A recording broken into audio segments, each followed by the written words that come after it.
Manchester United are heading into the summer half-blind with the takeover process still not completed. Erik ten Hag is unsure about exactly what transfer budget he will receive, although has insisted that he will be able to carry out his transfer plans. They include a new centre-forward and a fresh midfielder at a minimum.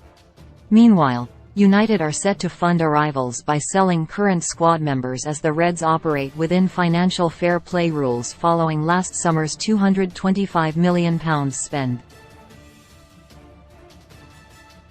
Harry Maguire and Anthony Martial are among those who could be shown the door. There is a lot of time to go between now and deadline day on September 1st. Our United writers take a crack at predicting what might unfold in the coming months regarding transfers. Plans are in place for another busy summer of business at Old Trafford, but they are currently on hold given the uncertain takeover situation that still lacks clarity. Ten Hag has made it his priority to sign at least one striker in the coming months, and the caliber of player they target will be heavily influenced by what happens with the ownership situation. Harry Kane remains the dream target and has been described as Ten Hag's obsession, but the club is operating as if he won't be available, given the club record fee head demand and Tottenham's reluctance to sell to a domestic rival. That won't change unless United come into some serious money. They are looking at alternatives, and Rasmus Højlund looks to be a lot more attainable, albeit with much more of a risk. Mason Mount has already agreed personal terms on a potential transfer, but the two clubs are still far apart on their valuation of the midfielder. Mount should be straightforward to sign given he wants to leave Chelsea, with the only real stumbling block being that they want close to £80 million for him. If Ten Hag wants him, then he should be backed to do so, but it will most likely be for a much lower initial fee, with the rest of the valuation made up of performance-related add-ons. United are also expected to be in the market for a new goalkeeper amid Dean Henderson's expected sale. David De Gea is set to sign a new contract, but Ten Hag would like him to have some serious competition going forward. Diogo Costa would be the ideal fit, but again, the fee required would rely heavily on a successful takeover being completed. Another key area for United to boost funds will be player sales. Harry Maguire should be sold, but is reluctant to leave, while Anthony Martial's latest injury could scupper plans to find a buyer. Donny van de Beek should be cashed in on for his own sake and the club's, along with one of either Fred or Scott McTominay. United could also raise valuable funds by moving on the likes of Anthony Elanga, Eric Bailly, Alex Telles, and Brandon Williams. They should also seriously consider any offers that come in for Jadon Sancho after another disappointing campaign. This summer feels as equally as important as last summer did. Following the appointment of Erik ten Hag just over 12 months ago, last summer marked a reset in United's plan to get back towards where they want to be. They are now in a position where they need to build on the foundations that were laid in 2022-23.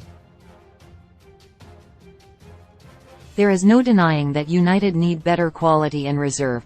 They lacked quality in key areas this season when regular starters were unavailable.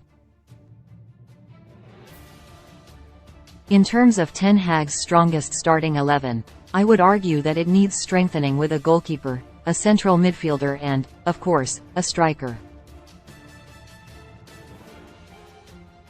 The search for a striker is, as we all know, throwing up countless names.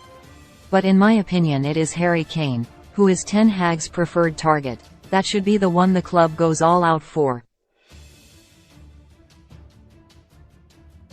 They desperately need a proven centre forward who is reliable and consistent in front of goal, and Kane is exactly that. His record speaks for itself, and he would immediately strengthen United's chances of pushing even higher up the table next season. As well as needing a striker, United also desperately need to invest in their midfield options. Mason Mount is a proven Premier League player, but I don't necessarily believe he is the best midfielder United could attract. I would like to see them go after someone with an even higher ceiling. However, indications suggest that he could be the midfielder they do end up landing. I also think they could do with a backup defensive midfielder to cover Casemiro, but that would be budget dependent. In terms of outgoings, United need to cut their cloth, both for the benefit of the club and the players in question. The likes of Dean Henderson, Harry Maguire, Eric Bailly, Alex Telles, Brandon Williams, Fred, Donny van de Beek, Anthony Elanga and Anthony Martial all ought to be sold, though that is easier said than done. Jadon Sancho could also count himself lucky if he ends up staying after 2 underwhelming seasons. I wouldn't be surprised if Harry Kane ran down the final year of his contract with beloved Tottenham playing stubborn, so I think a move to United would be unlikely. That means Ten Hag will need to look at alternative options. Victor Osimhen is the natural fallback option, but aged 24, he will likely cost more than Kane, with Napoli hoping for way north of £100 million.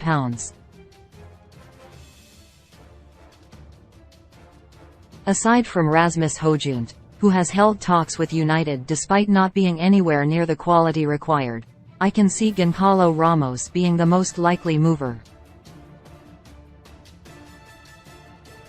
Benfica are well versed in allowing their top talents to go for a suitable price, and the 27-goal attacker, who is of interest to Ten Hag, may likely go for less than Osimhen. At 21, he can be a long-term settler, and his World Cup hat-trick for Portugal shows the kind of quality he has in his locker. In midfield, Ten Hag looks to have set sight on Mount, but a deal is far from done yet. However, his, or another midfielder's, arrival would mean either Fred or Scott McTominay going. Both could ultimately leave, but the most likely to exit first is Fred, given his similar style of play to Mount and being older, aged 30. He is a target for Fulham, while Newcastle links with McTominay won't go away. The goalkeeper situation is quite bizarre amid a Golden Glove and a forthcoming reduced terms deal, but there must be some resolution. Ten Hag has refused to name David De Gea as next season's number 1, which would indicate that he will, at least, look for competition. United need better centre-back backups to Rafael Varane and Lisandro Martinez, as much as Luke Shaw has done well during his stints there. Such an acquisition will depend on extra funds. Regarding outgoings, Harry Maguire needs to find football elsewhere if he wants to retain his England spot. Gareth Southgate has publicly all but told him this. Ideally, United would need a sale, but a loan away may be more likely. Deadwoods such as Alex Telles, Brandon Williams, Donny van de Beek and probably Anthony Elanga will make an exit, while United's toughest task will be to find a suitor for Anthony Martial. Amid his woeful injury record, I would not be surprised if he stays as a backup for the new incoming striker, albeit that would probably mean missing out on an extra arrival. Now